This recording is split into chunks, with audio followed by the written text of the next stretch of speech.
தமிழ் நண்பர்களுக்கு வணக்கம். இன்றைக்கி பார்த்தீங்கன்னா தபால் துறையிலிருந்து ஜிடிஎஸ் போஸ்ட்டுக்கான வேகன்சி ரிலீஸ் பண்ணியிருக்காங்க. அதாவது பார்த்தீங்கன்னா 10th மார்க் வச்சு மட்டும்தான் இதுக்கு ஆட்களை செலக்ட் பண்ண போகிறாங்க. இதுக்கு எந்த ஒரு ரிட்டன் எக்ஸாமோ எதுவுமே கிடையாது.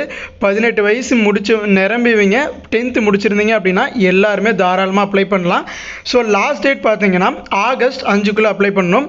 ஸோ நம்ம ஊரில் இருக்கக்கூடிய போஸ்ட் ஆஃபீஸில் தான் வேலை இருக்கும். ஸோ அதை பற்றின ஒரு கம்ப்ளீட்டான இன்ஃபர்மேஷன் இந்த வீடியோவில் பார்க்கலாம். யூபிஎஸ்சி ரிலீஸ் பண்ணுற ஐஏஎஸ் எக்ஸாம் நோட்டிஃபிகேஷன்லேருந்து டிஎன்பிஎஸ்சி, எஸ்எஸ்சி, ஆர்ஆர்பி, ஐபிபிஎஸ் என எந்த விதமான கவர்மெண்ட் ஜாப் நோட்டிஃபிகேஷன்ஸ் ரிலீஸ் ஆனாலும் சரி, இல்லை டிசிஎஸ்ல ஃப்ரெஷர்ஸ் ஹையர் பண்ணிட்டு இருக்காங்க, இன்ஃபோசிஸ், விப்ரோ, ஹெச்சிஎல், டெக் மஹேந்திரா, இந்த மாதிரி எந்த விதமான பிரைவேட் ஜாப்ஸ் இருந்தாலும் சரி, அந்த இன்ஃபர்மேஷனை உங்களுக்கு கொண்டு வந்து சேர்க்க வேண்டியது எங்களுடைய கடமை. அதுக்கு நீங்கள் பண்ண வேண்டிய ஒரே விஷயம், நம்ம சேனலை சப்ஸ்கிரைப் பண்ணி நோட்டிஃபிகேஷன்ஸை எனேபிள் பண்ணி வச்சுக்கோங்க. இந்த மாதிரி for instant job alerts follow us on social media. இதை பார்த்தீங்கன்னா அஃபீஷியலான நோட்டிஃபிகேஷன் டிபார்ட்மெண்ட் ஆஃப் போஸ்ட்லேருந்து ரிலீஸ் பண்ணியிருக்காங்க. கிராமின் டக் சேவாக், அதாவது branch post master, assistant branch post master அல்லது டக் சேவாக் அப்படிங்கிறது தான். So online mode of application தான் இருக்க போகுது.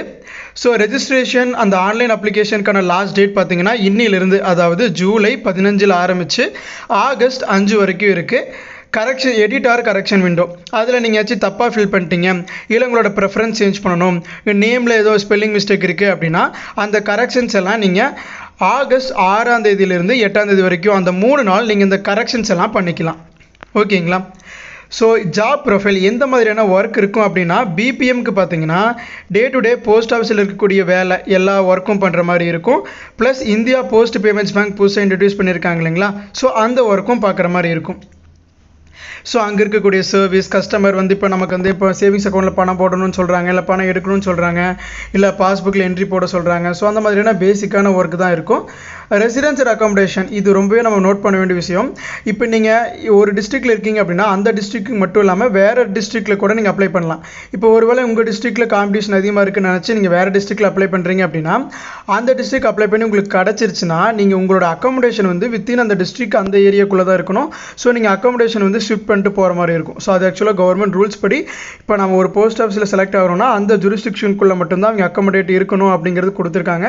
ஸோ அதை நீங்கள் நல்லா நோட் பண்ணிக்கிங்க. ஸோ அதனால் மேக்ஸிமம் உங்கள் வீட்டுக்கு உங்கள் ஏரியாவுக்கு பக்கத்தில் இருக்க போஸ்ட் ஆஃபீஸில் மட்டும் அப்ளை பண்ணுங்கள். கிடச்சிதுன்னா நமக்கு ஓகே போகலாம், இல்லைன்னா அப்புறம் நம்ம அதுக்கு ஒன்றும் பண்ண முடியாது. பட் நீங்கள் வேறு டிஸ்ட்ரிக்டில் கொடுத்து கிடச்சிருச்சு அப்படின்னாலும் அந்த நமக்கு சேலரி பார்த்திங்கன்னா இது நமக்கு மினிமம் சேலரி தான் இருக்கும். ஸோ அதை வச்சுக்கிட்டு நம்ம ஷிஃப்ட் பண்ணி வேறு பக்கம் அங்கே போய் நம்ம வீடு எடுத்து தங்கி ஒர்க் பண்ணுற அளவுக்கு இருக்குமா அப்படின்னா அது என்னை பொறுத்த வரைக்கும் உடன்பாடு இல்லை. உங்களுக்கு ஓகே அப்படின்னா அப்ளை பண்ணுங்கள், இல்லைன்னா உங்களோட ஜூரிஸ்டிக்ஷன் உங்கள் டிஸ்ட்ரிக்டுக்குள்ளே மட்டும் அப்ளை பண்ணுங்கள்.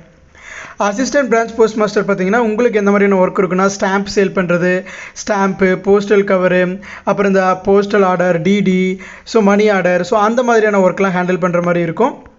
டக் சேவாக் அப்படிங்கிறது அதே மாதிரி தான். இவங்களோட ஒர்க் எங்கன்னா sub post office, main post ஆஃபீஸில் பிபிஎம் ஏபிபிஎம் இருப்பாங்க.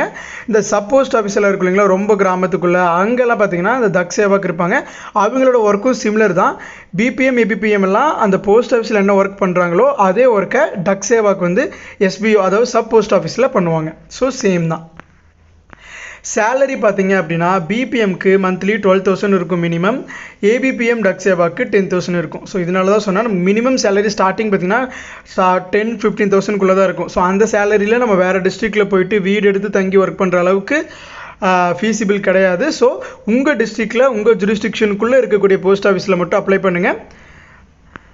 ஏஜ் லிமிட் பார்த்தீங்கன்னா மினிமம் 18 இயர்ஸ். நான் சொன்ன மாதிரி தான் 18 இயர்ஸ் கம்ப்ளீட் ஆயிடுச்சு, நான் 10th முடிச்சிருக்கேன் அப்படின்னா தாராளமாக நீங்கள் அப்ளை பண்ணலாம். மேக்ஸிமம் ஏஜ் 40 இயர்ஸ்க்குள்ளே இருக்கீங்க எல்லோரும் அப்ளை பண்ணலாம். ஏஜ் லிமிட் பார்த்தீங்கன்னா 40 இயர்ஸ், பட் ஏஜ் ரிலாக்ஸேஷனும் இருக்குது. எஸ்சிஎஸ்டி கேண்டிடேட்ஸ்க்கு 5 இயர்ஸும், ஓபிசி கேண்டிடேட்ஸ்க்கு 3 இயர்ஸ், எக்கனாமிக்கலி வீக்கர் செக்ஷன் கேண்டிடேட்ஸ்க்கு ஏஜ் ரிலாக்ஸேஷன் இல்லை அப்படிங்கிறதே கொடுத்துருக்காங்க. ஸோ இந்த மாதிரி ஏஜ் ரிலாக்ஸேஷன் பார்த்து அதுக்கு மாதிரி அப்ளை பண்ணுங்கள். எஜுகேஷன் குவாலிஃபிகேஷன் நான் சொன்ன மாதிரி 10th ஸ்டாண்டர்ட் பாஸ் போதும், அவ்வளோதாங்க. அது கூட என்ன அதர் குவாலிஃபிகேஷன்னா பேசிக்கான கம்ப்யூட்டர் நாலேஜ், அதாவது கம்ப்யூட்டரில் இப்போ உங்களுக்கு பில்லிங் போட வேண்டியது, இப்போ என்ட்ரி போட தெரியணும், இப்போ எம்எஸ் வேர்டு, எக்ஸல், ஸோ அந்த மாதிரியான பேசிக்கான கம்ப்யூட்டர் ஒர்க் தெரிஞ்சால் போதும். சைக்கிளிங், ஏன்னா நம்ம போஸ்ட்மேன் அப்படிங்கிறப்போ கண்டிப்பாக போய் போஸ்டல்லாம் டெலிவரி பண்ணணும். ஸோ அதுக்கு சைக்கிள் ஓட்ட தெரிஞ்சிருக்கணும் அப்படிங்கிறது கொடுத்துருக்காங்க. அடிக்குவேட் மீன்ஸ் ஆஃப் லிவ்லிஹுட், அது உங்களுக்கு ஒரு சாதாரணமான ஒரு வாழ்க்கை ஒரு அடிக்குவேட் மீன்ஸ் ஒரு வாழ்க்கையை வாழ்கிறதுக்கான ஒரு பேசிக்கான ஃபெசிலிட்டிஸ் எல்லாமே உங்ககிட்ட ஆல்ரெடி இருக்கணும் அப்படிங்கிறத கொடுத்துருக்காங்க. ரிசர்வேஷன் இருக்கா அப்படின்னா கம்யூனிட்டி வைஸ் ரிசர்வேஷன் இருக்குது. ஸோ வில்லிங் இருக்கீங்க எல்லோரும் அப்ளை பண்ணுங்கள். ஹவு டு அப்ளை அப்படின்னா ஆன்லைன் மோட் ஆஃப் அப்ளிகேஷன் தான். அப்ளை பண்ணுறதுக்கான லிங்க் டிஸ்கிரிப்ஷனில் கொடுத்துருக்கோம். ஸோ அந்த லிங்க்கை கிளிக் பண்ணி அப்ளை பண்ணுங்கள். ஃபஸ்ட்டு ரெஜிஸ்டர் பண்ணணும். ரெஜிஸ்டர் பண்ணிவிட்டு அதுக்கப்புறமா திருப்பி நீங்கள் உங்களோட ப்ரிஃபரன்ஸ் என்னென்ன போஸ்டல் சர்க்கிளில் உங்களோட ப்ரிஃபரன்ஸ் என்னமாதிரி ஃபில் பண்ணி அப்ளை பண்ணுங்கள். செலெக்ஷன் க்ரைட்டீரியா சொன்ன மாதிரி ஜென்ரேட்டட் மெரிட் லிஸ்ட். இப்போ உங்கள் ஜுரிஸ்டிக்ஷனில் இப்போ ஒரு 100 பேர் அப்ளை பண்ணுறாங்கன்னா அதில் டாப் கேண்டிடேட்ஸ் யாரோ அவங்களுக்கு தான் அந்த post. So first candidate first set of merit list release பண்ணுவாங்க. ஸோ ஒருவேளை அவங்க ஜாயின் பண்ணல, அவங்க வில்லிங் இல்லை அப்படின்னா அடுத்து second set of merit list release பண்ணுவாங்க. ஸோ அதுக்கப்புறம் அவங்களும் ஜாயின் பண்ணல ரிலீஸ் அப்படின்னா அடுத்து. ஸோ அந்த மாதிரி மெரிட் லிஸ்ட் மேக்ஸிமம் ஒரு 5 to 10 வரைக்கும் போகும். பட் நம்மளோட ஜூரிஸ்டிக்ஷன் தான் நமக்கு competition. So full and full merit based தான். எந்த ஒரு ரிட்டன் எக்ஸாமோ இன்டர்வியூவோ எதுவுமே கிடையாது.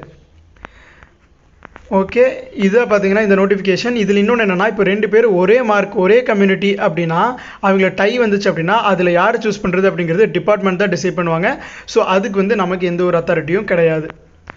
ஸோ இதை பார்த்தீங்கன்னா இந்த நோட்டிஃபிகேஷன் இந்தியா போஸ்ட்லேருந்து ஜிடிஎஸ் என்கேஜ்மெண்ட்டுக்காக ரிலீஸ் பண்ணியிருக்காங்க. ஸோ இது பார்த்தீங்கன்னா இந்தியா போஸ்ட்லேருந்து வேகன்சி ஃபில் பண்ணுறதுக்காக. ஸோ இதே மாதிரி டிஎன்பிஎஸ்சி, யூபிஎஸ்சி, எஸ்எஸ்சி, ஆர்ஆர்பி இந்த மாதிரி எந்த விதமான கவர்மெண்ட் நோட்டிஃபிகேஷன்ஸ் ரிலீஸ் ஆனாலும் உங்களுக்கு உடனே தெரிஞ்சுக்கணும் அப்படின்னா நம்ம சேனலை சப்ஸ்கிரைப் பண்ணி பெல் ஐக்கானை எனேபிள் பண்ணி வச்சுக்கோங்க.